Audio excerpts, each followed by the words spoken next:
Our next example here is number 22. This is cosecant of x plus 2 times cosecant of x minus the square root of 2 is equal to 0. All right? This is another one of our principles. If you have factors that are set equal to 0, then you can apply the zero product property. Anytime two values are multiplied and the answer is 0, then either the first or the second is equal to 0 itself. So if you have factors equal to 0, set the factors equal to 0. If you can have a larger expression and you can factor it so that it becomes factors equal to 0, then that's a technique. So factors, either you have them or you can create them. That's another tool in your toolkit to watch for. We actually have thing number 1 times thing number 2 is equal to 0. The zero product property says that either the first is equal to 0 or the second is equal to 0. And now you solve each of these individually as if these were the only things up here on the board. So we'll just solve each of these in turn, taking each one by itself. We have cosecant of x plus 2 is equal to 0. So now we're back to isolate the trig function. So I want to subtract the 2 to the other side of the equation. Now, remember what we said with cosecant, cotangent, and secant. As soon as you get it isolated, form the reciprocal. What is the reciprocal of cosecant? What is the reciprocal of cosecant? That's sine. 1 over cosecant simplifies to sine. 1 over negative 2 is simply 1 over negative 2. And now this is a basic equation. This corresponds to one of the basic triangles. So we need quadrant check reference angle. When is the only time you don't need quadrant check reference angle? That's if you have quadrantal angles. That would be sine equal to 1, negative 1, or 0. Cosine equal 1, negative 1, or 0. Or tangent equal to 0. So if it's not one of those special quadrantal angles, then we need quadrant check.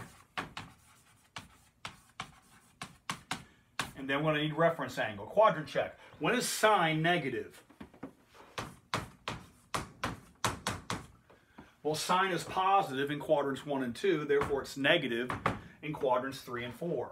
So quadrant check, we're going to have a quadrant 3 solution,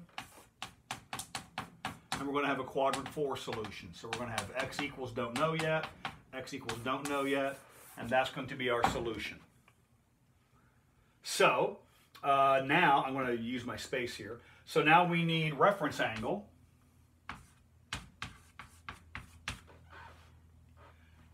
Okay, so where are our triangles? Is it clear this is the triangle we're going to... Yes, because once we've done the quadrant check, you may ignore the negative sign. Once you've done the quadrant check, you may ignore the negative sign. All we want is to find the triangle that has 1/2 in it, and that's it right there. Try and find the triangle that has 1/2 in it. It's that one there, right? So we want sine. Sine is opposite over hypotenuse. Remember SOHCAHTOA? Sine is opposite over hypotenuse. So from which of the angles is opposite over hypotenuse equal to 1/2? Opposite over hypotenuse is 1/2. Ideally, what happens is if you do this a lot, rather than having to write this down, you do it mentally. But worst case scenario, you just write this down. I want sine to equal 1/2. That is this angle because opposite over hypotenuse is 1/2. 1/2 over 1 is 1.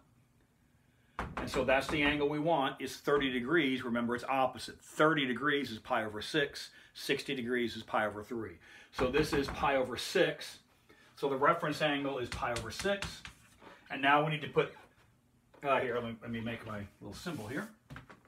So I have x reference, pi over 6. We want to place that in quadrant 3 and quadrant 4. So quadrant 3, we want that angle, that's pi over 6, so that's 6/6 plus 1/6 is 7/6, right? So that's 7/6. And then we want quadrant 4. There's pi over 6. We want that quadrant, or we want that reference, that angle, right? So that's 2 pi minus pi over 6. That's 12/6 minus 1/6 is 11/6. So 11 pi over 6. And that's our solution. It's really good for you to know your reference angle families. Reference angle families make this process much more quickly done, but it's the same procedure. So for this first half, we have these two solutions, and I'm going to run out of space, so I'm going to erase some of this, and then solve this as if this were the only thing present in the picture. So I'm going to erase this piece. And so instead of having one big equation to solve, we have two little ones to solve. We've solved this one, 7 pi over 6, 11 pi over 6. And then same song, next stanza. We want to isolate, so this is cosecant of x, add this to the other side. All right? So we need to find the reference angle and quadrant check. So quadrant, let's do our reciprocal here. What's the reciprocal of cosecant? That's sine of x. And what's the reciprocal of square root of 2? 1 over square root of 2. Quadrant check. Quadrant check where all we need to know is where there's positive. When is sine a positive number? When is sine a positive number? Sine is a positive number in quadrant 1 and quadrant 3.